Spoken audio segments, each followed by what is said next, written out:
Why have we come to earth?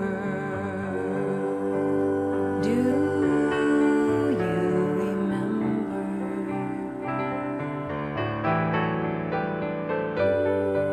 Why have we taken birth? Do you remember?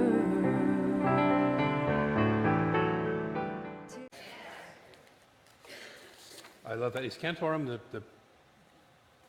the name of the group? I mean, as far as that type of singing? A cappella quartet, yeah. Classical. I love it. Thank you.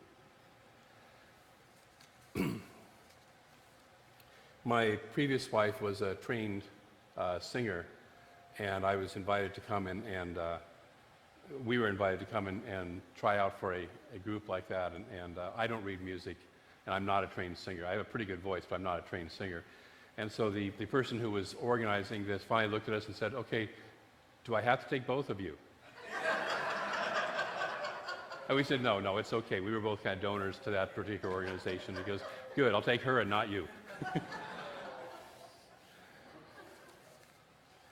I was okay with it.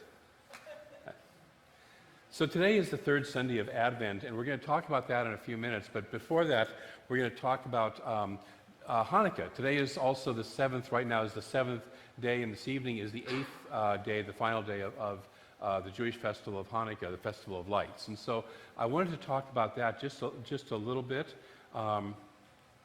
because just A, to honor that particular culture, and B, there's also wonderful things to be looked at from that story. So for those of you who don't know the Hanukkah story took place about 160 years before the birth of Jesus. And at that time, the Greeks were occupying the Holy Land and had taken over Jerusalem, and in the process had kind of defiled the temple. They'd done stuff that you're not supposed to do in a Jewish temple, and like that. So a family known as the Maccabees, which literally means hammer of God, decided to finally get together, organize an army, and kick the Greeks out of Jerusalem, kick them out of the Holy Land. And so they took back the temple, and the temple, of course, in Judaism stands for, in Jerusalem in those days, was the place where God lived, the place where we connected with God, where people connected directly with that sacred. So it was the most sacred place. And so this outside group had defiled this most sacred place. So they took it back, they cleansed the temple, and in the temple, when it was operating, was a light, a lamp that was an eternal lamp.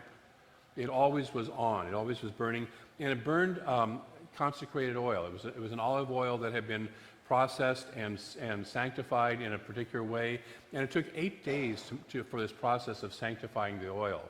Well, when they got in there and went to relight the flame after they cleansed the temple, they found there was only enough oil for 1 day. But rather than waiting for the rest of the oil to be purified and consecrated, they decided to just go ahead and light the light anyways and see how far it got them. And so the miracle that is celebrated on Hanukkah was that one jar of oil, that 1 day supply, actually lasted for 8 days and kept the temple lit until the oil could be consecrated. And what this is interpreted as is as a proof of God's love for his people. The proof of God's love for his people. And so out of that comes the festival of Hanukkah, the celebration of lights, the celebration of this miracle, and it's celebrated by lighting a candle each day for 8 days in honor of that. And so we have over in the window here an eight candle Jewish menorah, which we're going to actually play with lighting. And I realized that normally this candle is only lit at these candles are only lit at sundown. And so I think only the youth group will be, or the young adults group is probably the only ones who will be here today at sundown. So if you don't mind, we're going to kind of vary it. And the first service, it worked perfectly because it was still so dark outside and stormy that it looked like night outside. But what a difference the service makes. You know, it's beautiful and sunny right now. So, but we're going to just allow ourselves to imagine that this is at night, and as we do this. And then the other thing with the the menorah is that it is placed in a place that is visible outside. It is visible to the world as a reminder of this light and of God's love for the people. So that's why we have it sitting in the window over there instead of over here. So I'm going to go ahead and light the candles. I invite you to join me in consciousness. And we're also going to have, because each candle signifies a quality, if you will. And so we'll do a little affirmation with that for each of the qualities. The top candle, the candle that's always raised highest, is actually the utility candle, if you will, or the candle from which all the others are lit. And they're always lit from right to left. As you can see, the last one has not been lit yet because that's not until this evening. So before we light the candles, there's a prayer that's spoken.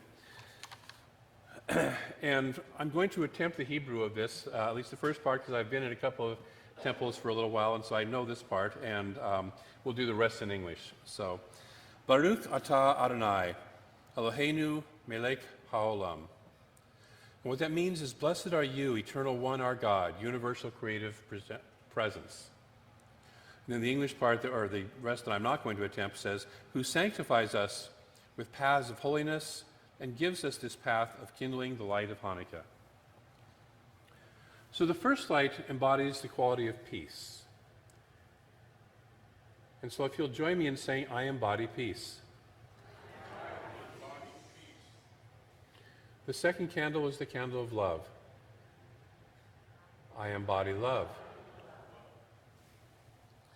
The third candle is the candle of compassion. I embody compassion. The fourth candle is the candle of gratitude.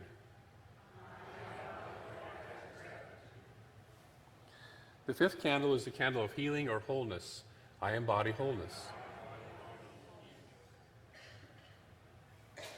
The sixth candle is the candle of vision or of seeing with God's eyes. So I embody vision. And the seventh candle we'll do today is the candle of rededication. Embody rededication. And this evening, if we were to light the final candle, it would be, let there be light.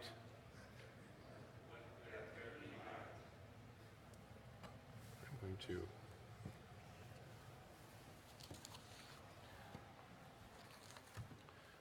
last year I did a whole talk on Hanukkah, and so if you're interested in pursuing that, I believe the video is still up on the website in the archives. I'm not going to do that today just simply because time and because I want to talk about Advent. But there are two highlights that I wanted to bring forward from this story for you to consider. The first one is to ask yourself to contemplate, where has my sacredness been overrun? See, the Greeks represent in this story the outside world, if you will. And there are places that we've let the outside world overrun our own sacredness, right? They've overrun our authentic self of who we truly are. And so where in my life have I let outside circumstances overrun the full expression of my authentic self, my full sacredness? And where do I need to rededicate myself to being that authentic, sacred self? And so I invite you to just take that, and that's going to be part of our spiritual practice for this week, and we'll talk about that at the end of the talk.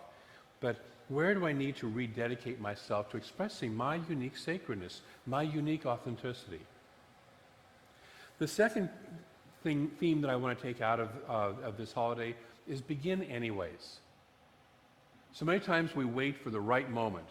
We wait till we get our ducks in a row, our stars in alignment, all the right circumstances to just line up. You know what I'm talking about. I know you don't, but you've met people that way, right? Okay. So, but what they're saying is, don't wait. Start it now. There's that wonderful W.H. Murray quote that I don't have the whole thing memorized, but it's start now. When we commit, when we take a step forward, providence itself moves forward and rushes in with all sorts of unexpected ways of supporting our process. But we have to take the step forward. We have to do something to engage that process. We have to start. I always like to say that if a person really wants to start, a class, for instance, the moment they sign up for that class or that retreat is the moment that retreat starts. Okay? And you'll notice that. Some of you signed up for the women's retreat. It started when you signed up, right? You know, and if you sign up even for Shari's watercolor class, you start looking at the world differently, and you start thinking in terms of the painting and the visual. So we start to engage something, we do something, we don't wait. So those are the two themes I want to invite you to take from Hanukkah. So we'll move to Advent, and we've been playing with or contemplating, working with this theme of Advent now this will be the third week. The first week we looked at Advent, we looked at the candle of hope, which we also translated as faith. The faith, the expectancy, the standing in that firm process of who am I, what is it that I want, and having both hope and faith about that. Last week was the candle of love, and we opened up to the idea of love. And so this candle this week is the candle of joy and of rejoicing. I'm going to invite Reverend Mary to come and light those three candles, if you will.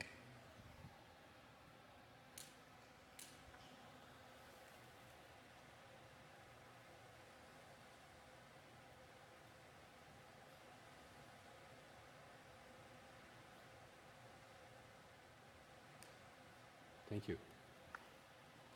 What you'll notice about this week's candle is it's a different color than the other three. It's a rose color. And today in the traditional churches, in Catholics and Episcopals and Presbyterians, Methodists, and all like that, is known as Gaudete or Rejoice Sunday. That passage, the reading that Michael did was actually, if you were in a Catholic church, you would hear that same liturgical reading today. It starts off with rejoice. And again, I say rejoice. This is a time of being happy. This is a time of rejoicing. Originally, Advent was a 40-day process, and it was a 40-day fasting and penance and all that sort of, preparing for God by suffering. We don't, as you know, believe in that. We prepare, it's like I love the mind fast, soul feast. So we fast from negative thinking, and we feast on the love and the positive thinking in that process. That's what we do. That's why we're working with that particular process. But this Sunday was a break in that fasting process. This was the Sunday you could eat sugar and chocolate and whatever else it was that you gave up for the whole time. And it's also a reminder of how close we're getting to the light being born and how joyful we are about that. So we're going to look today at the subject of joy. One of my favorite recent Christian mystics, Teilhard de Chardin from last century, said, "Joy is the infallible sign of the presence of God." Joy is the infallible sign of the presence of God. See, happiness and pleasure we can experience, but they're usually outer based. I'm happy because of something, or I experience pleasure because of something. When I eat a piece of chocolate, I have a theme going here. When I eat a piece of chocolate, I have a pleasure going. But have you noticed that the chocolate doesn't last? Either you have to keep on with more and more and more, and then pretty soon you find yourself, "Hi, my name is David. I'm a chocoholic." And you all get to say, "Hello, David." Or you have to find your satisfaction in another way. But joy is a deep inner state. Joy already exists within each one of us. Joy is a God quality that's already present, even if we're not aware of it. See, this morning when we were experiencing our doom and gloom and that dark, stormy night during the day, the sun was still up there, right? Bright and shining. It was still there. Okay? But we couldn't see it. Joy is the same way. It's always present in us, but sometimes we got some storms running across it or clouds running across it, and we don't notice it, we don't pay attention to it. So to notice the joy is to begin to pay attention to it. And it becomes this joy, this real awareness of joy comes from knowing our oneness with God and our wholeness as a being. When you recognize that you are one with God, one with the infinite. The other day I had this, I've said for a long, long time, there's only one life. And I can't remember what it was I was facing, but it's like there's a part of me that suddenly got it at a deeper level. It's like, well, duh, there is only one life. So therefore, this is not, I had a little anxiety come up. And it's just like, the one life isn't going to screw itself over. It's not. It's not going to pull the rug out from under itself. It's not going to do any of that stuff. There's only one life. You know? Now, I can create that experience with my thought and my feeling and then manifest it in my life because I believe it, and I can get something that looks like that to happen. I've done that before. I'm sure some of you have, but you don't have to put your hand up. But that's not my truth. My truth is that joy. My truth is that joy. See, I've had times where I've been in deep sorrow. And yet, I remember a couple of times when I was in that way. This is usually breakups with girlfriends. Some of you know that I have, relationships are one of the places where I work out my stuff. Used to. These days, I'm working out my joy in a relationship. But in the past, there was some, training that went on to get to this point.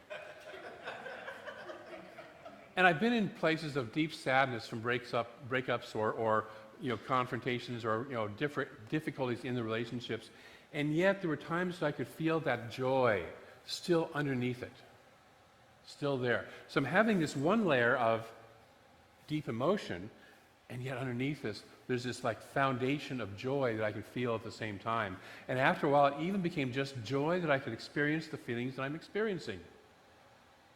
I mean, you and I signed up to be human beings to play in this realm, right?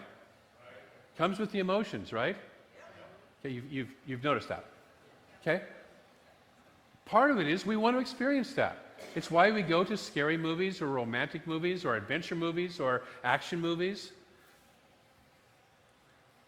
We don't go to shows that have nothing happening in them, right? Or we just call them really dull movies. Okay? And so guess what? We signed up for a life that has something happening in it. And we kind of go up and down, and we experience that. But when we understand that at the same time, we're living in a sense of deep joy, and we're never separate from that, then the ups and downs we realize are just the experience of what we're having as we're experiencing the life, but are not the truth of who I am. They're not the truth of who I am.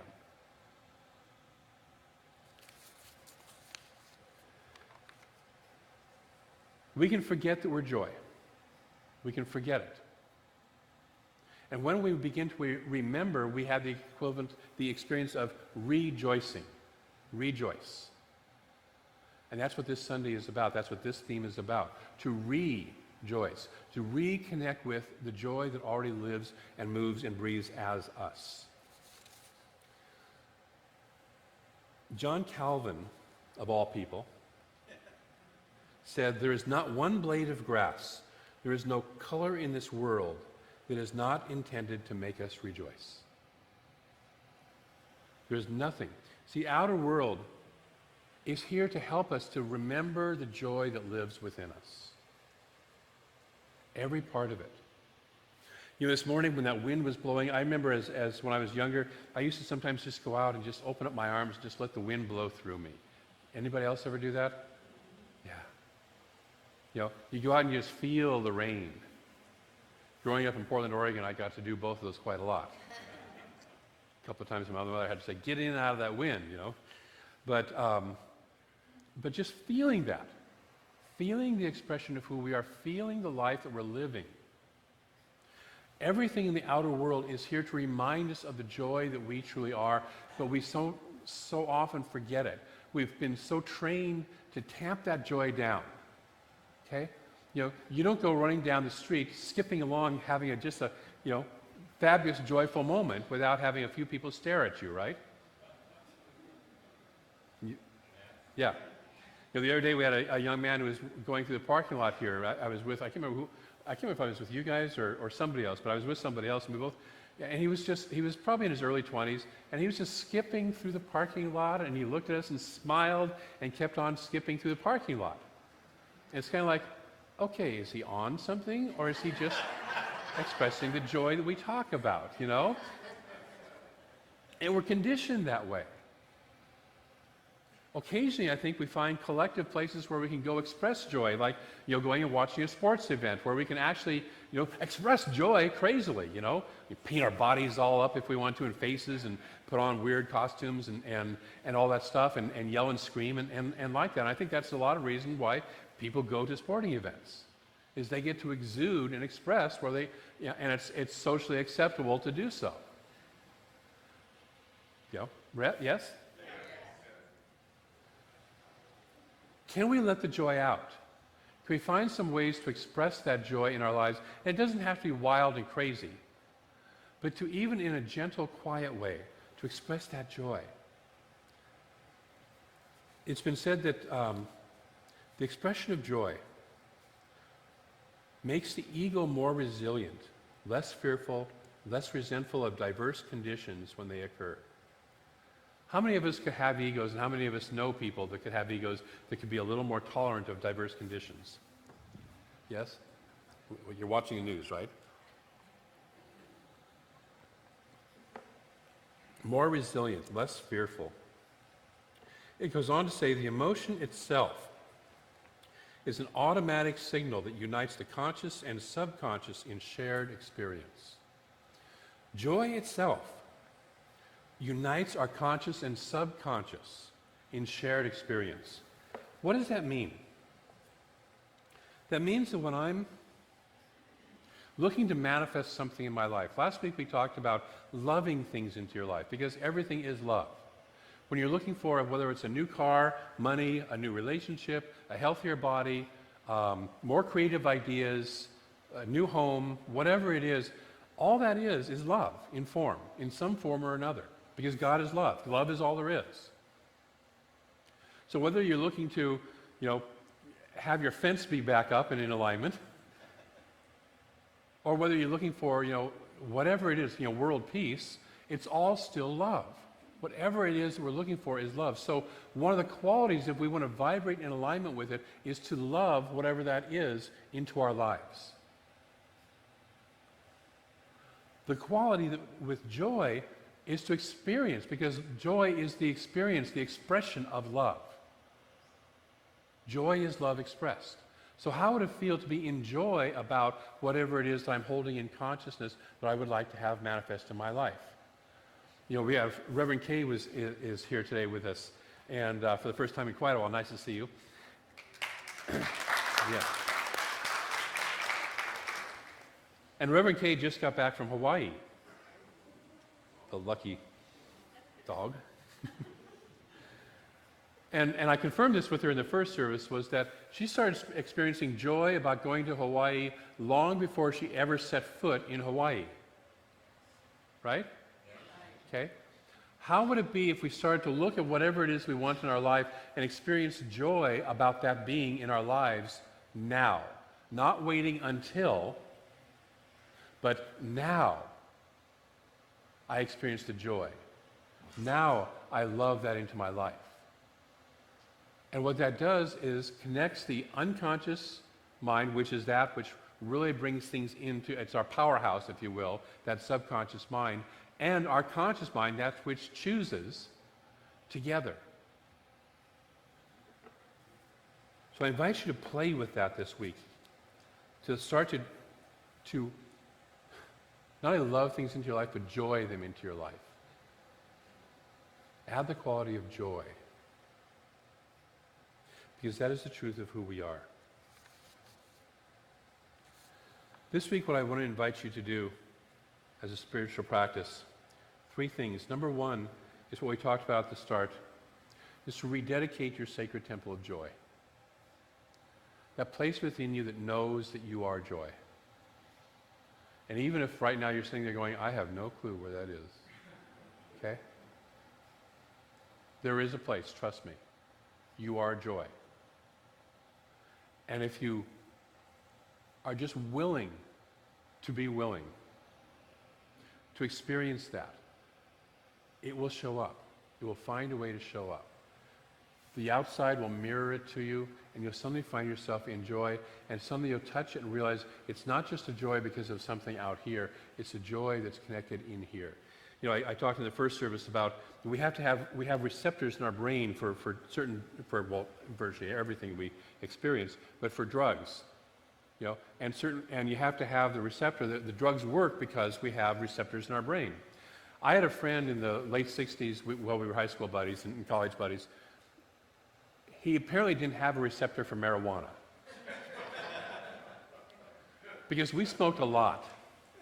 Well, I didn't smoke as much as he did. But I remember one night we were up with a group of guys at a crash pad, and they were pounding down the marijuana. I had a cigarette, and yes, I inhaled. I'm not Bill Clinton. But I had one, because I don't like my mind that fuzzy. He sat there with these guys. They were steaming it from plates. They were doing all sorts of other stuff. I don't think they quite shot it into their veins, but, just about, and all sorts of ways of ingesting it and enhancing it. And he did this for like an hour with these guys. They're floating off. I remember they were floating off to go hit on the landlady is what they were doing. And he comes back to the place, we were sharing a room in this guy's house, and he comes back and looks at me and goes, see, nothing. And he was right. He was totally straight. There was no receptor, okay? We have a joy receptor. I want to assure you that you have a joy receptor. We all do. It's there because it's part of the hardwiring, it's part of the equipment, it's part of the fact that you're God in form, and God is joy. Okay? And so if you sit there and go, I've never experienced it before, that's great. You just haven't quite got the thing that jingles that the most. Jingles. That's a good theme for this time of year. That jingles that the most, okay? So jingle your joy this year, this week. And then the other thing is, don't wait for the right time. Do it now. Start it now. Whatever that is. Even if you don't know how you're going to manifest it down the road, start it today. Start it now. Start to do that rededication for joy. So that's your first practice, is rededicate your sacred temple of joy. The second one then is to become, and this will help with the first one, is to become aware of the light of joy that lives within you. Become aware of it. Meditate upon it. Notice what reflects it back in nature. Notice where you experience joy, and put yourself in that kind of a place, in that setting, to where you can start to experience that joy. A lot of times we get stuck in depression or you being down or sad or whatever because we don't put ourselves into the places where we experience joy. And we get locked up in the same old pattern and the same old pattern and the same old pattern, and we don't get up and take a breath and walk outside. I can get stuck in my office in there for quite a while. Just ask Cynthia. For quite a while. And I forget to get up and go take a walk. And we have this beautiful labyrinth and wonderful grounds back here that I could be walking the labyrinth, which is a place where I experience joy, or doing something like that. So we get stuck in these patterns, and we all do it. And so it's like, get out of your pattern, go find some place or do something where you know you experience joy and engage in it and fully involve yourself in it. And then finally, number three is to be willing to express it. Be willing to express that joy.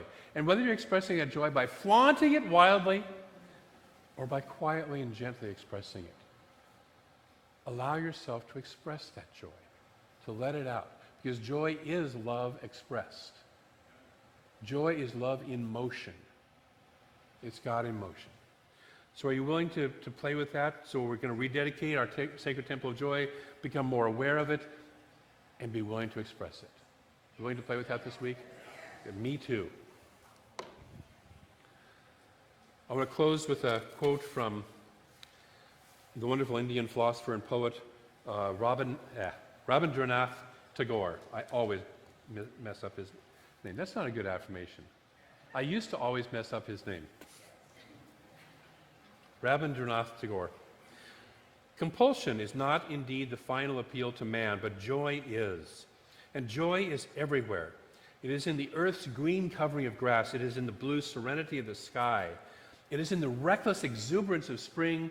It's in the severe abstinence of gray winter. It's in the living flesh that animates our bodily frame. It's in the perfect poise of the human figure, noble and upright. It's in living. It's in the exercise of all of our powers. It's in the acquisition of knowledge. It's in fighting evils. And it's in dying for gains we never can share. Joy is there everywhere. It is superfluous, unnecessary. Nay, it very often contradicts the most peremptory behests of necessity. In other words, joy doesn't seem like it's necessity, but it is. It exists to show that the bonds of law can only be explained by love. They are like body and soul. Joy is the realization of the truth of oneness, the oneness of our soul with the world and of the world's soul with the Supreme Lover. I invite you this week to remember that your soul is in connection with the world's soul, which is in connection with the infinite, the divine lover. So let us move into prayer. Knowing that there is only this one infinite presence, pure love, pure joy, pure light. This life, this one life, is all there is, all there ever has been, all there ever will be, all there can ever be. There's only this one. And blessedly, because of that, we are aware that we are one of it. We are one of this light. We are one of this love. We are one of this beautiful flow of joy right here, right now. Whether we know it or not, whether we remember it or forget it, we are that. That is the truth. That is the core truth of who I and you and each of us is. One with this infinite love. One with this light, one with this joy. And so I speak my word that this week we remember and express and live that joy more fully than ever before. We open our souls, we open our minds, we open our hearts, we open our whole beings to that flow of spirit, that flow of the divine. We bring the quality of joy and our willingness to experience and express it to everything we do. From the most minute to the largest, because it's all God. We allow that spirit of love to move and flow through us in the most beautiful and perfect ways possible. We say yes to joy. We say yes to joy. And as we say that yes, we experience deep gratitude. Because by saying yes to joy, it transforms our lives into places where we live and experience and radiate and mirror back joy. We are mirrors to ourselves and to each other. And so we lift the consciousness of this planet by being the place of joy. And so for this, I'm so grateful. For each person who says yes to this, for each person who expresses this joy and allows it to move through in some greater fashion than before, I am ever so grateful. And so I release in that sense of gratitude this word into a law that moves it into form, moves it into expression in the most beautiful and perfect ways possible here and now, in, through, and as each and every one of us. And so it does. And together we say, and so it is. Thank you.